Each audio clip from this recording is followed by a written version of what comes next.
주변 사람들은 여성이 한국에 가게 됐다는 소식에 놀란 눈으로 쳐다봤습니다. 정든 미국을 떠나 남편의 발령으로 가게 된 한국이 불만스럽기만 하던 그녀였죠. 하지만 한국에 간 이 여성은 아니, 이게 정말 가능해? 라며 믿기지 않는 표정을 지었습니다. 과연 이 여성에게 무슨 일이 있었던 걸까요? 오늘 들려드릴 이야기는 한 미국 여성이 한국에서 겪은 놀라운 이야기입니다. 안녕하세요. 저는 미국에서 온 힐러리 더프라고 해요. 오늘은 제가 한국에 처음 발을 디뎠을 때의 이야기를 들려드릴까 합니다. 저는 결혼한 지 채 몇 달 안 된 제 신랑 데이브 덕분에 생각지도 못했던 한국이라는 곳에 오게 됐어요. 한국에 오기 전 제 솔직한 심정요? 어휴, 아시아의 작은 나라로 가서 뭐 하나 싶었죠. 거기다 제가 외국에는 아예 관심도 없는 미국에 대한 자부심만 가득한 여자였거든요. 사실 전 미국을 벗어나 본 적이 한 번도 없었어요. 그럴 필요를 못 느꼈죠. 미국의 광대한 영토에는 50개나 되는 주가 있고 사실 아직 반도 다 못 돌아봤거든요. 미국만 해도 갈 데가 얼마나 많은데 굳이. 게다가 한국이라니 솔직히 걱정이 앞섰어요. 제대로 된 병원이 있을까? 도시는 깔끔할까? 북한이랑 전쟁 나는 거 아니야? 이런저런 부정적인 생각들로 머릿속이 가득했어요. 그런데요, 데이브는 한국은 올림픽도 2번이나 하고 월드컵도 개최한 나라야 라고 하면서 자꾸 괜찮을 거라고 저를 안심시키더라고요. 저도 결혼한 지 얼마 되지도 않은 데이브랑 떨어지긴 싫었어요. 그래서 이 한 몸 희생하기로 결심하고 한국행 비행기에 올랐어요. 그래서 제가 처음 도착한 곳이 인천국제공항이었는데요. 여러분, 거기가 진짜 공항인가요? 제가 눈을 의심했어요. 미국 공항이 그렇게 자랑스럽던 제가 한국 공항에 도착하자마자 완전 넋이 나갔지 뭐예요. 공항이 넓고 큰 건 미국도 둘째가라면 서러우니 놀랄 일은 아니었지만 인천공항은 왜 이렇게 깔끔한 거죠? 바닥에 무슨 왁스라도 칠해놓은 건지 왜 이렇게 윤기가 흐른대요? 너무 깨끗해서 완공한 지 얼마 안 된 건가 했는데 그것도 아니라더라고요. 게다가 공항 화장실에 들어갔다가 두 눈을 번쩍 뜨였답니다. 제가 미국을 너무나 자랑스러워하지만 사실 화장실만큼은 숨기고 싶은 아픈 손가락이거든요. 저도 밖에 나가면 웬만하면 화장실을 이용 안 하려고 해요. 비위가 상해서 그날 하루 컨디션이 나빠질 정도거든요. 그런데 인천공항의 화장실은 어쩜 이렇죠? 세상에, 이토록 깨끗한 화장실이라니. 깜짝 놀라서 멍하니 서 있다가 뒤에 들어온 사람이랑 부딪힐 뻔했다니까요. 그리고 또 하나 놀라운 건요. 공항에서 배고파서 밥을 먹으려고 하는데 테이블마다 태블릿이 설치되어 있는 거예요. 거기서 비빔밥과 불고기 정식을 시켰는데 와 주문하고 결제까지 앉은 자리에서 다 되는 시스템이더라고요. 음식은 로봇이 서빙해주고 마치 미래에 온 기분이었어요. 미국에서 자판기 음료 시켜 먹는 것처럼 쉽게 비빔밥과 불고기가 딱 나왔어요. 테이블에 올라오는 반찬들이 많아서 깜짝 놀라 직원분께 이거 우리 거 맞나요? 하고 물어봤더니 그게 다 기본 반찬이라는 거 있죠. 공짜라니. 그리고 그 푸짐한 반찬들에 배도 부르고 콧노래가 절로 나오더라고요. 인천공항을 떠나기 전에 저는 벌써 이 나라가 조금 마음에 들기 시작했어요. 공항버스를 타고 숙소로 향했는데요. 창밖 풍경이 정말 멋졌어요. 도시 한가운데 빌딩들이 빼곡히 서 있는 모습이 꼭 뉴욕 같기도 하고요. 그렇게 보니 한국도 꽤 괜찮은데? 라는 생각이 들더군요. 한국에서 우리가 머물 곳은 회사에서 제공해준 아파트였어요. 그런데 아파트라는 말에 살짝 겁이 나더라고요. 처음에 남편 데이브가 우리 한국에서 아파트에서 살게 됐어라고 했을 때 정말 당황했어요. 뭐? 결혼하자마자 우리를 아파트로 보낸다고? 하면서 잔뜩 화가 나서 따졌죠.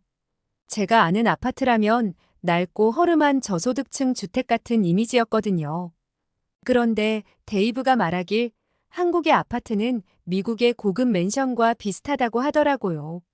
저보고 깜짝 놀랄 준비를 하라는데 속으로는 뭐 얼마나 좋겠어 싶었죠. 그리고 드디어 도착한 한국 아파트 단지. 그런데 여러분, 이게 정말 아파트 맞나요? 순간 제가 집을 잘못 찾은 줄 알았어요. 단지 안에 헬스클럽, 카페, 도서관, 심지어 예쁜 공원까지 다 있더라고요. 공원에는 운동기구들도 줄지어 있어서 산책하며 운동도 할 수 있고요. 거의 작은 마을 같은 느낌이었어요. 그제야 남편이 왜 그렇게 자랑했는지 알겠더라고요. 회사 사택을 관리해 주시는 분이 우리를 집까지 안내해 주셨는데 현관문이 지문 인식 도어록이더라고요. 지문을 등록하는 법도 알려주셨어요. 그리고 집으로 들어가는 순간 문 앞에서 지문을 대니 문이 찰칵하고 열리는데 영화 속 한 장면처럼 입이 다물어지지 않았어요. 미국에서 열쇠 잃어버려서 고생했던 일이 얼마나 많은데요. 집을 나서다 열쇠를 깜빡해 다시 돌아갔던 적도 한두 번이 아니었거든요. 그런데 이제 그런 걱정이 전혀 없어요. 지문으로 문이 열리다니 정말 미래에 온 것 같았죠. 한국에 대해 이렇게 무지했던 제가 부끄러워질 정도로 편리한 시스템과 따뜻한 환영 덕분에 점점 한국 생활에 녹아들게 되더라고요. 첫날부터 무인 결제, 로봇 서빙, 깔끔한 화장실까지 충격과 설렘이 계속 이어졌어요. 집에 들어가기 전에 관리인분이 한국에서는 집에 들어갈 때 신발을 벗어요라고 알려주셨어요. 신발을 벗고 들어간다고? 처음엔 좀 어색했지만 규칙이니 따르기로 했죠. 그래서 신발을 벗고 들어가니 바닥이 나무도 아니고 푹신한 느낌이 들면서 정말 깨끗하더라고요. 미국처럼 신발 신고 돌아다닐 필요가 전혀 없었어요. 이제는 저도 이 문화가 정말 위생적이라고 느껴지고 발이 편해서 좋더라고요. 그리고 또 하나. 우리 집엔 온갖 한국 가전제품들이 갖춰져 있었어요. 집을 둘러보는데 부엌에 문이 하나 있길래 열어봤더니 글쎄 이게 냉장고인 거예요. 정말 가구인지 냉장고인지 헷갈릴 정도로 세련된 디자인의 터치스크린까지 달려 있어서 음악 감상부터 요리, 레시피 검색, 심지어 유튜브까지 볼 수 있더라고요.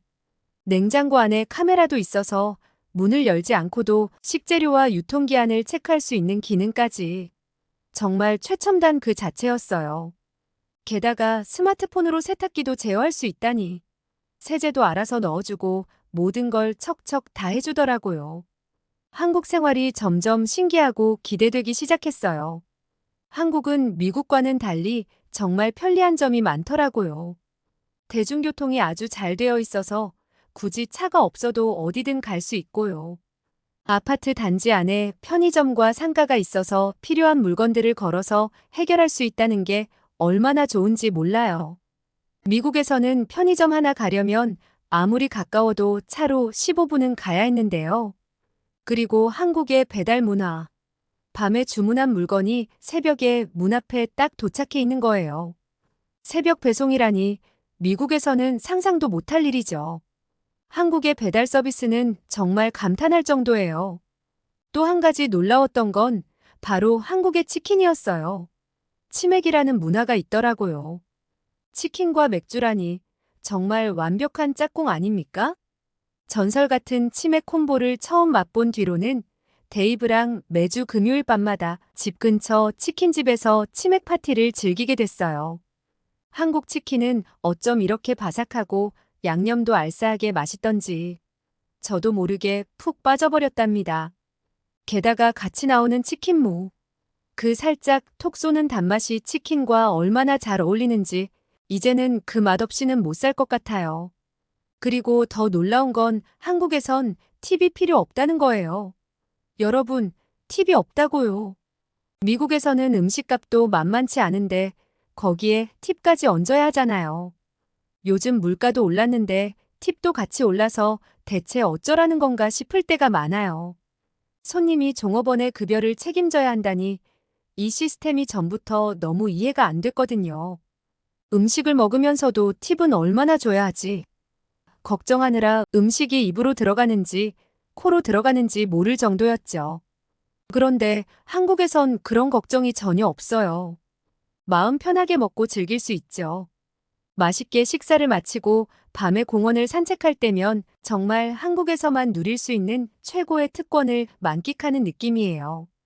밤늦은 시간에 가족, 연인들이 삼삼오오 모여 느긋하게 산책을 즐기는 모습이라니 미국을 떠나지 않았다면 결코 알 수 없던 세계예요.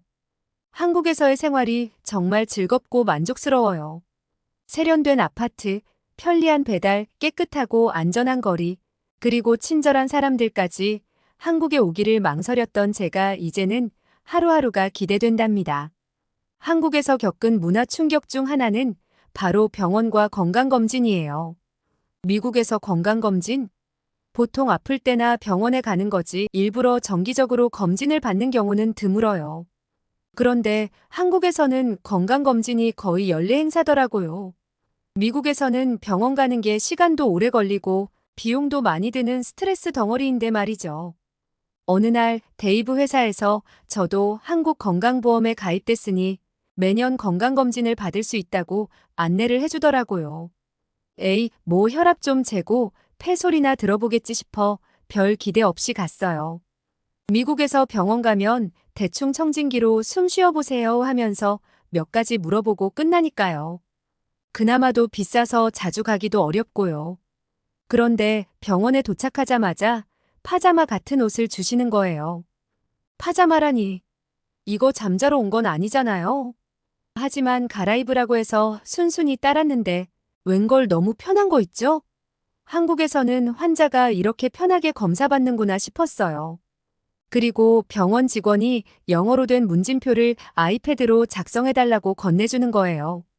친절하다는 생각을 하면서 혈압이랑 시력 검사를 했죠. 여기까지는 미국과 비슷했는데 그 뒤로 제 예상을 완전히 뛰어넘는 검사들이 줄줄이 시작됐어요. 먼저 엑스레이 촬영이 있다고 하더라고요. 헐, 아프지도 않은데 엑스레이? 이거 엄청 비쌀 텐데 하며 걱정부터 됐어요. 미국에서는 아프지 않으면 엑스레이 같은 검사를 안 하거든요.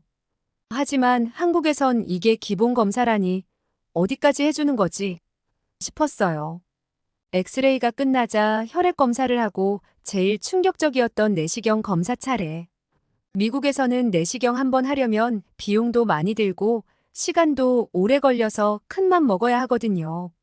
그런데 한국에서는 건강검진 패키지에 이게 포함돼 있고 심지어 수면 마취도 해준대요. 오케이, 잠깐 눈 좀 감고 있자 하고 누웠는데 눈 떠보니 이미 검사가 끝났더라고요. 이렇게 편하게 내시경 검사를 할 수 있다니 정말 놀랐어요. 거기서 끝이 아니었어요. 자궁암, 유방암 검사에 치과 검진까지 한 번에 모든 검사가 쫙 진행되더라고요. 미국에선 이 정도 검사 받으려면 병원을 몇 번이나 가야 하고 그나마도 추가 금액이 만만치 않게 나올 텐데요. 그런데 한국에선 이걸 3시간 안에 싹 끝내는 거예요. 정말 체계적이고 효율적이라는 게 이런 거구나 싶었죠. 검사가 끝난 후엔 순간 걱정이 됐어요. 혹시 내 실수로 추가 검사를 많이 받아서 병원비 폭탄 맞는 건 아닌가? 하지만 계산서를 받았더니 총액이 단돈 5만 원. 깜짝 놀라서 물어보니 수면 마취 비용만 청구된 거고 그걸 안 했으면 무료라는 거예요. 여기서 또 충격 한 방 맞았죠. 미국 같았으면 내시경 검사 하나에만 수백 달러, 심지어 수천 달러까지 나올 텐데요. 여긴 거의 공짜라니. 그리고 또 알게 된 사실. 한국에서는 직장인이라면 누구나 2년에 한 번씩 건강검진을 받는 게 기본이라더라고요. 미국에서는 건강검진이 고급 서비스인데 한국에선 모두가 받는 거라니 미국에서는 이런 검진 받으려면 3,000달러에서 2만 달러까지 든다는 거 아세요? 한국 돈으로 400만 원에서 3천만 원 가까이 드는 거예요. 집에 돌아와서 데이브한테 얘기했더니 그도 깜짝 놀라며 웃더라고요. 이제 저희는 한국 의료 시스템이 얼마나 체계적이고 편리한지 완전히 깨달았어요. 아프기 전에 미리미리 건강 체크를 할 수 있다는 게 정말 큰 안심이 되네요. 그리고 건강검진 못지않게 한국의 병원 문화에도 감탄 또 감탄했습니다. 미국에서는 보험이 있어도 병원 가는 게 스트레스 그 자체였거든요. 아파도 참아야 하고 정말 견디다 못해 거의 응급 상황이 돼서야 병원에 가곤 했어요. 한국에 와서 제가 이런 얘기를 하면 너무 과장된 이야기 같다고 생각하실 수도 있지만 미국에서는 그게 정말 현실이에요.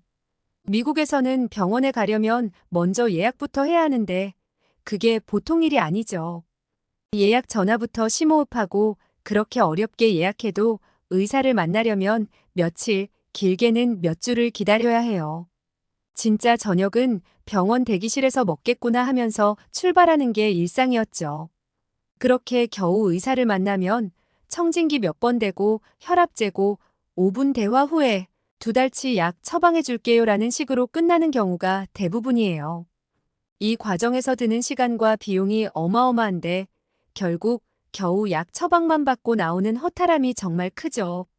그런데 한국에서는 병원 가는 게 너무 편하고 간단하더라고요. 처음에 데이브 회사 동료들이 아프면 병원 가세요라고 했을 때 저희는 살짝 놀랐어요. 병원이 가게인가 싶은 생각이 들었죠. 미국에서 의사를 만나려면 오랜 대기와 높은 병원비가 기본인데 한국에서는 아프면 병원 가라라고 쉽게 얘기하니까요. 참고 견디다가 약국에서 비타민C나 사 먹어야지 했는데요. 이게 웬걸 한국에서는 병원이 진짜 가볍게 들릴 수 있는 곳인 거예요. 그리고 막상 한국 병원에 가보니 진료비가 너무 저렴해서 놀랐어요. 진료가 끝나고 결제할 때 이게 정말 다예요? 라고 물어본 적도 많아요. 게다가 동네 병원에도 영어로 소통할 수 있는 의사 선생님이 계셔서 마음이 놓였어요. 큰 병원에 가면 통역사까지 와주더라고요. 병원비 부담 없지, 소통도 편하지. 이쯤 되니 병원이란 게 원래 이렇게 접근하기 쉬운 곳이어야 하는 거구나 싶었어요. 미국에선 병원 가는 날엔 전쟁이죠. 진료실에서 혹시 추가 검사 붙여서 바가지 씌우는 거 아냐? 하고 살얼음판 걷듯이 긴장해야 해요. 보험이 있어도 큰돈 나가는 건 마찬가지라 마음의 준비를 하고 병원에 가야 했죠. 그런데 한국에서는 환자의 건강을 위해 필요한 진료만 해주셔서 과잉 진료나 불필요한 비용 걱정이 없더라고요. 정말 감사한 일이에요.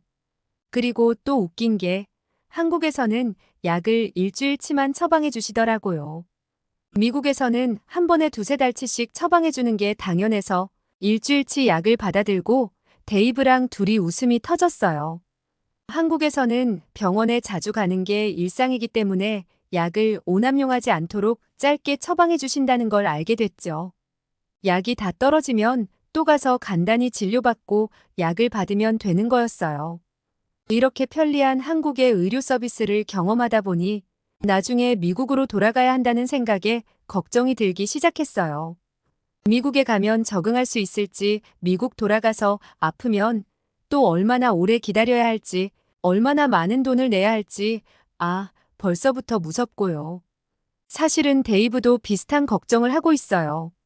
한국에서 병원 갈 때마다 둘이 마주보며 눈빛으로 여기가 천국이야 하고 소곤거리곤 하거든요.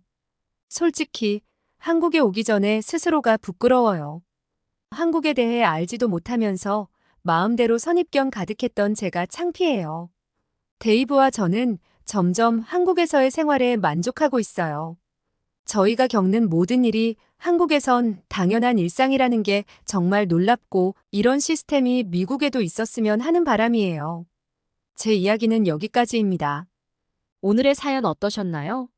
사연이 마음에 드셨다면 구독과 좋아요를 눌러주세요.